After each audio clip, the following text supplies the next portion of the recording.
The air was cold that night. The human man had just finished his meal and was getting ready to rest.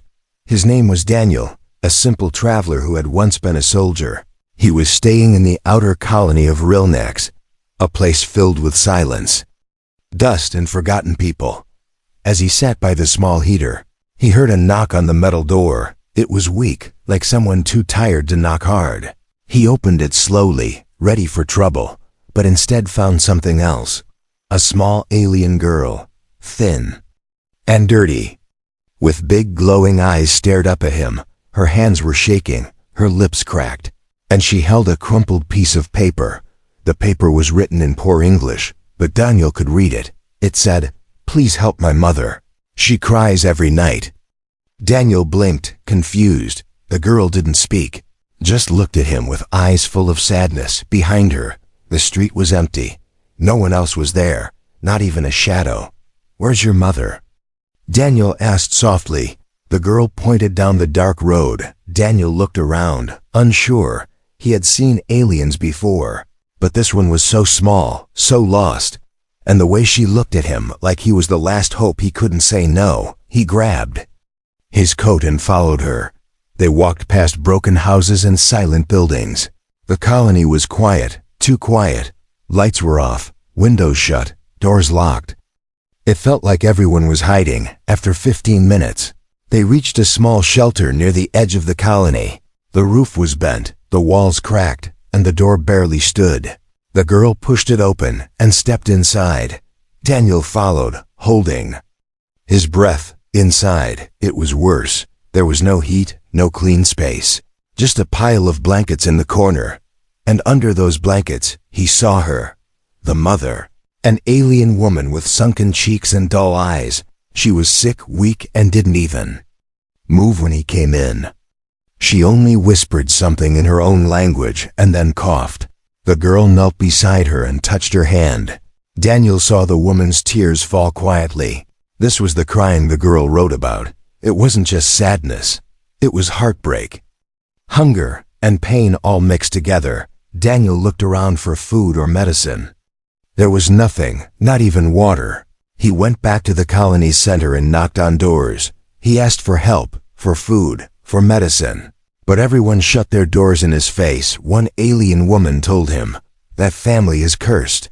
Another said, "Her husband was a traitor, don't get involved." Daniel asked what that meant. They only warned him, "You'll regret helping her." When he returned to the shelter, the girl was waiting outside. She held a small cracked bowl and looked at him without speaking. Daniel knelt beside her and said, "I'll help you, I promise." Her small fingers grabbed his hand tightly. She didn't smile, but her eyes showed something, hope, maybe. That night, Daniel stayed in the shelter. He gave the woman some water from his pack. He cleaned a wound on her arm with care. He told the girl stories to make her feel less afraid, but late that night, as the wind howled, Daniel heard a strange sound. It wasn't the wind or the cries of the sick mother. It was a soft thump near the back wall of the shelter. He grabbed a tool from his bag and walked outside. He saw nothing at first, just shadows. But then, under the broken roof, he found it. A small black device blinking red. Something had been placed there. A tracker, maybe, or a warning. Someone knew he was helping them. Someone didn't want him there. He turned and looked back at the shelter. Inside, the girl slept beside her mother, holding her hand. They looked so peaceful, even in such a broken place. Daniel clenched his jaw and pocketed the device. Whatever danger was coming, he wasn't going to leave them alone. Not now, not ever.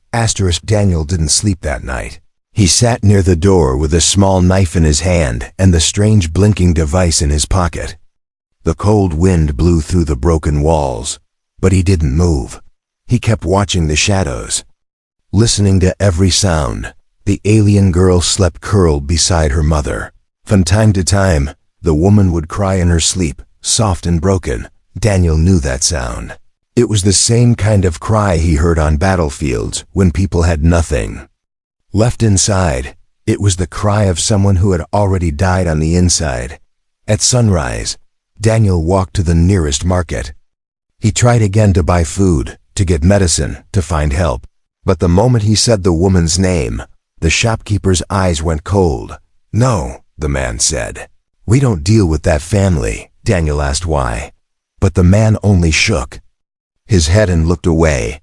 "Everyone knows what her husband did." Another voice said behind him. An older alien man stepped forward, his face hard like stone.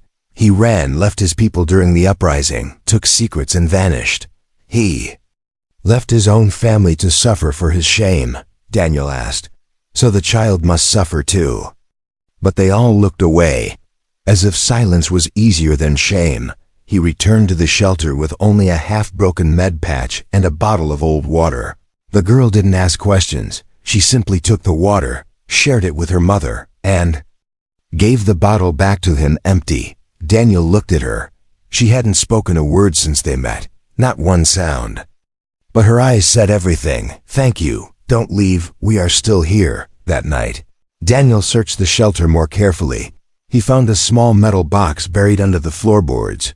Inside were old photos, letters, and a medal with strange alien writing. One letter had human words too, written in weak handwriting. It said, "If anything happens to me, protect her." There was no name, but he knew who wrote it. A few hours later, someone threw a rock at the shelter. It hit the wall and rolled inside. Daniel grabbed it and found something tied to it. A message written in red ink. "Leave before you vanish like him." He stepped outside and saw no one, but he felt eyes on him. The air was tense, like the whole colony had turned against him. He didn't tell the girl or her mother. He just stayed close, kept his knife ready, and waited. The next day, the girl surprised him. She placed an old datapad in his lap. It didn't work at first, but after some time, it blinked to life. Inside was a single saved recording, a video, broken and filled with static. But Daniel could hear a man's voice. It said, "If you're seeing this, they found me. I tried to expose the truth, but I failed. Don't trust the council. Don't believe the news. My wife, my daughter. I'm sorry." Daniel's blood ran cold. The voice was human. The missing alien father had spoken in perfect English. He wasn't just some alien traitor. He was part of something bigger, something hidden. Daniel stared at the girl. She watched him carefully, waiting to see what he would do. He looked at the device in his pocket again, the one planted near their home. Someone didn't want this truth to come out, someone powerful, and now, by helping them, he had stepped into their war. He knew there was no turning back. He was in this fight now. For the mother who cried every night, for the daughter who never spoke, and for the secret that could change everything. The colony had made one mistake. They thought he was just a traveler. But they didn't know what kind of man he really was. And they didn't know what he was willing to do for people who had no one left. Not yet. The rain came slowly at first, just soft taps on the metal roof. Daniel stood in the doorway of the shelter, holding the broken datapad in one hand. The girl sat beside her mother, who was still too weak to speak clearly. He could hear her breathing, uneven, shallow, and tired. The datapad had stopped working again, but Daniel had already seen enough. He knew there was a bigger truth hidden in the past, something that didn't match the story everyone believed. Why would the girl's father, a high-ranking alien, speak perfect English and warn about the council? Why would he tell someone to protect his family and then disappear? Daniel needed answers. He went back to the broken box under the floor and searched through the rest of the papers. Most were old and ruined, but one small card caught his eye. It had a strange symbol on it, a silver star with wings. He had seen it once before. It was the same mark used by a secret human group during the Outer Wars, a group that never officially existed. The girl followed him outside as he left the shelter. She held his sleeve but didn't try to stop him. She just looked into his eyes and then let go. She knew he was going to find something dangerous, but he had to, for her mother, and for the truth. Daniel walked through the colony like a ghost. Every door was shut again, every window covered. Even the air felt heavier now, like it was watching him too. He made his way to the oldest part of the colony. There were buildings no one used anymore. They were burned during the uprising long ago. That's where he found it, an old bunker half covered in rust and dust. He climbed down broken stairs and opened a sealed door. Inside, the smell of smoke and ashes still filled the air. Old papers were scattered everywhere, and the walls were covered with black marks. Someone had destroyed everything, but not well enough. In the corner, hidden behind a metal beam, Daniel found a box that hadn't been touched by fire. He forced it open and pulled out what looked like a data drive and a photo. The photo was of the alien man, the missing father, standing in front of a human officer. Behind them was the silver star with wings, just like the symbol on the card. They were smiling, shaking hands, but at the bottom of the photo, in small letters, were 3 words: Operation Final Witness. Daniel stared at the picture for a long time. He didn't understand everything, but now he was sure of one thing. The father wasn't just an alien noble or a runaway. He was part of something deeper, something between humans and aliens. Maybe even something forbidden. He slipped the data drive into his coat and left the bunker. Outside, the rain had stopped, but the streets were empty. He returned to the shelter and found the girl waiting at the door. She looked at his coat, at the shape of the photo inside, and then nodded, without a word. She stepped back and let him in. Daniel sat down and showed the photo to the mother. At first, she said nothing. Her eyes just stared. Then slowly, her hand rose and touched the photo. Her lips moved. Only one word came out. "Witness," she whispered, and then closed her eyes again. That one word hit Daniel like lightning. It was connected to Operation Final Witness. Maybe she was the last living person who knew what it meant. He needed to get the drive working. He spent hours fixing an old terminal he had in his travel bag. When the screen blinked on, the drive activated. It wasn't much, just one voice recording and a set of locked files. The voice was the father again. He said, "If this is found, then everything failed. The truth must survive. Even if I don't. I didn't betray anyone. I tried to save them." The voice ended with a strange message. "They are hiding her in plain sight." Daniel turned and looked at the girl. She tilted her head, confused, but Daniel understood something now. The father had hidden more than truth. He had hidden power, maybe even a secret inside his own daughter.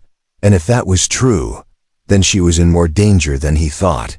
Far outside the shelter, in the dark hills of the colony, a small red light blinked once, then twice, then it vanished.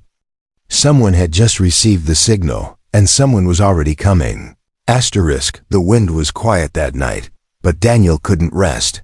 His hands moved quickly over the datapad as he tried to unlock the rest of the hidden files. The girl watched him from the corner, still silent, still calm, but her eyes were wide, as if she knew something was about to change. He had heard the voice again, the message from her father playing in his mind. They are hiding her in plain sight. Daniel wasn't sure what it meant, but he was starting to believe the girl wasn't just a helpless child. She might be the secret everyone was afraid of, the one thing the father died trying to protect. The old drive finally blinked green. One file opened, a map filled with coordinates and strange symbols. One point blinked faster than the rest. It showed a remote asteroid station, far from the main trade routes. Next to it were human letters: Project Echo Failsafe Backup. Daniel didn't know much about alien tech, but this wasn't just a message, it was a location. Maybe the place where the father had sent more proof. Maybe even the place he had last been seen alive. If the answers were there, Daniel had no choice. He had to go. But they weren't alone anymore. He saw it in the shadows outside the broken window. Someone had moved in the dark, just for a second, then vanished. The girl felt it too. She sat up, looking at the window without saying a word. Even her mother stirred from her deep sleep, whispering something Daniel couldn't understand. He told them to stay inside and went out to check the area. The wind carried the smell of smoke, not from their shelter, but from nearby. Someone had lit a fire on purpose, like a signal. He found strange footprints in the dirt, wide and heavy. Not from colony workers. Back inside, he packed what little they had: water, medical patches, a small energy pistol. They had to move now. The mother was too weak to walk far. But the girl surprised him. She lifted her mother with careful strength and nodded. Daniel didn't ask how she managed it. They left the shelter under the cover of night, moving through alleyways and empty roads. The colony felt colder now, not just from the weather. It was the silence, the way every house stayed dark, like they were being watched from every wall. Daniel had a contact near the landing zone and landing zone. Old human pilot named Harv. He owed Daniel from the war. And now was the time to collect. When they reached the hangar, Harv looked at the girl and her mother and frowned. "You know they'll hunt you for this," he said. Daniel only said, "They're already hunting us." As the ship lifted off, the girl pressed her face against the window. Below, the colony grew smaller, darker, colder. Daniel sat beside her and said, "Your father left something out there, and we're going to find it." She looked at him and finally spoke for the first time since he met her. 3 words, soft and shaking. "He's still alive." Daniel froze. Her voice wasn't just normal, it echoed, like it had a strange frequency. Even the ship's dashboard blinked oddly for a moment. Like her voice touched the system. Harv turned and asked, "What was that?" Daniel looked at the girl, who now sat quietly again, as if she hadn't spoken at all. Hours passed as they flew through dark space. Then the station appeared, a floating wreck near a cold asteroid field. No lights, no signals, just silence. Daniel stepped out first, weapon ready. The girl followed with her mother, who now walked slowly on her own feet. Something about the place made her stronger, even if just a little. Inside the station was dust and darkness. They moved carefully, finding old equipment, broken screens, and dried blood on the floor. But then, deep in the control room, Daniel found it. A working console powered by something strange and humming low. He activated the console and played the last log. The screen showed the girl's father, looking tired, bruised but alive. "If you're here," he said, "then they know. She's more than our daughter, she's the key." Her voice. "It's from the old world. A code hidden in blood. They will try to take her, to control her, or erase her." He looked directly into the camera, eyes full of pain. "Protect her, please. Even from those who look like us." The message ended, but the silence that followed was heavier than before. Suddenly, lights flashed red across the station. Warning systems activated. Someone else had arrived. Daniel grabbed his weapon and turned to the girl. She didn't cry. She didn't panic. She simply stood tall, eyes glowing faintly. She whispered again, and the station's lights flickered as if obeying her. He now understood the danger wasn't coming. It was already here, and it wasn't just about secrets anymore. It was about survival. The air inside the station turned heavy. Red lights flashed across the walls as the alarm echoed like a low heartbeat. Daniel's grip tightened on his weapon. He had heard this kind of alarm before, not from machines, but from traps, warnings. Set when death was close. The girl stood still, her eyes glowing soft blue under the emergency lights. She didn't blink, didn't move. It was as if something inside her had awakened. Daniel stepped between her and the door. He didn't know what was coming, but he would meet it first. The station's main doors began to hiss, the sound of metal. Locks turning, one by one. Daniel raised his weapon, ready to fire, but then the doors opened to reveal one figure. Tall, armored, and covered in scars, an alien bounty hunter. The man stepped forward with slow, heavy boots. He held no weapon in his hands, but the threat in his eyes was clear. He looked at the girl, then at the mother, and finally at Daniel. "You shouldn't have brought her here," he said. Daniel kept his weapon aimed. "And yet, here we are," he replied. The bounty hunter raised a hand, not to fight, but to show something. A piece of metal, smooth and silver, marked with the same star with wings symbol. Daniel's eyes narrowed. "Where did you get that?" he asked. The man nodded slowly. "I served with her father," he said. Before everything went wrong, the tension cracked like glass. The bounty hunter lowered his voice. "I was sent to kill them," he said, "but I don't take orders anymore." Daniel didn't lower his weapon, but his finger eased off the trigger. "Then why are you here?" he asked. "To warn you," the hunter said. "They're coming. And they won't stop this time." Daniel looked back at the girl. She didn't look afraid. Not anymore. The way she stood, the way the station lights flickered when she spoke it, was like she belonged here. The hunter looked at her and shook his head. "They built her for peace," he said, "but now they want to turn her into a weapon." Daniel's chest tightened. "What do you mean, built?" The bounty hunter stepped closer. "Her voice isn't normal," he said.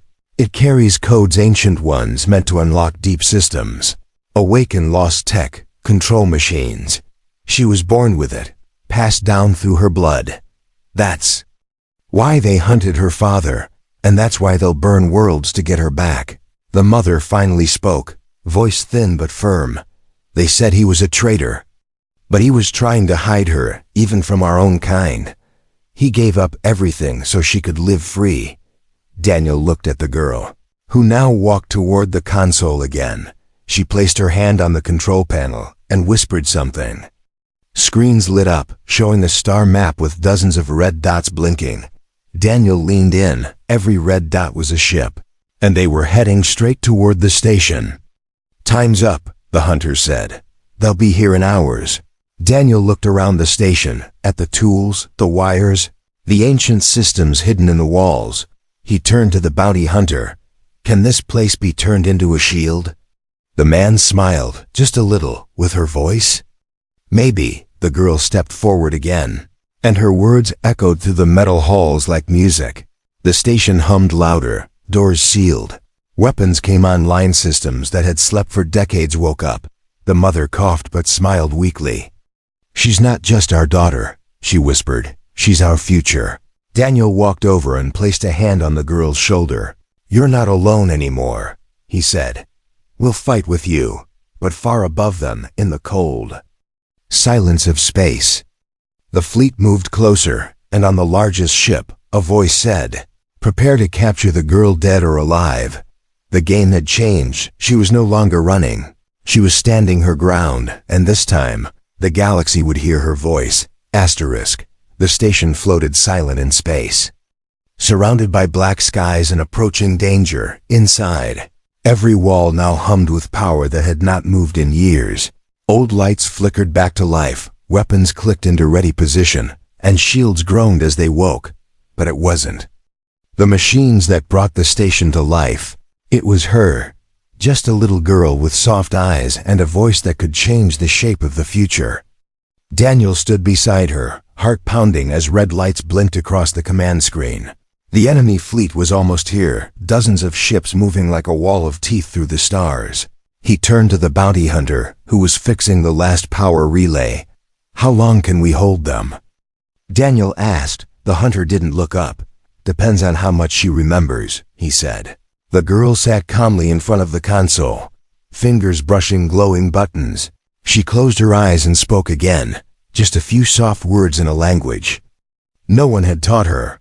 A low sound rolled through the station, like an engine starting deep in the bones of the place. Doors sealed tighter. Defense turrets unfolded from hidden panels, and the lights turned blue. "She's unlocking systems no one's seen in a century," the hunter whispered.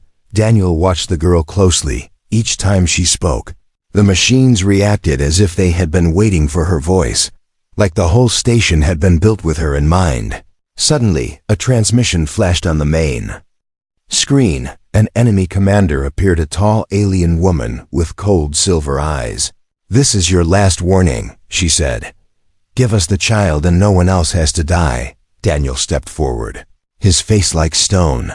"No one's giving you anything," he said. The commander smiled, sharp and thin. "Then prepare to vanish like her father." The screen went black, and the first blast hit the shield. The station shook, lights flickered, and the mother screamed from her corner. But the girl didn't move. She placed her hand on the console again and whispered a single word. The shield glowed brighter, and A new layer of protection formed around them, ancient defense systems. Hidden deep in the station, had answered her call. The bounty hunter let out a quiet laugh. She just activated a tech barrier lost since the first contact war. He said. Daniel checked the weapon controls. Plasma turrets were now online. Then let's use them, he said. He fired the first shot, hitting one of the enemy scout ships and sending it spinning into the void. But the fleet didn't slow down. They launched boarding pods, hundreds of them, like a swarm of metal insects. Here they come. The bounty hunter shouted. Daniel ran to the airlock and sealed it. We fight on this station, he said. We protect her here. The girl turned, her eyes shining.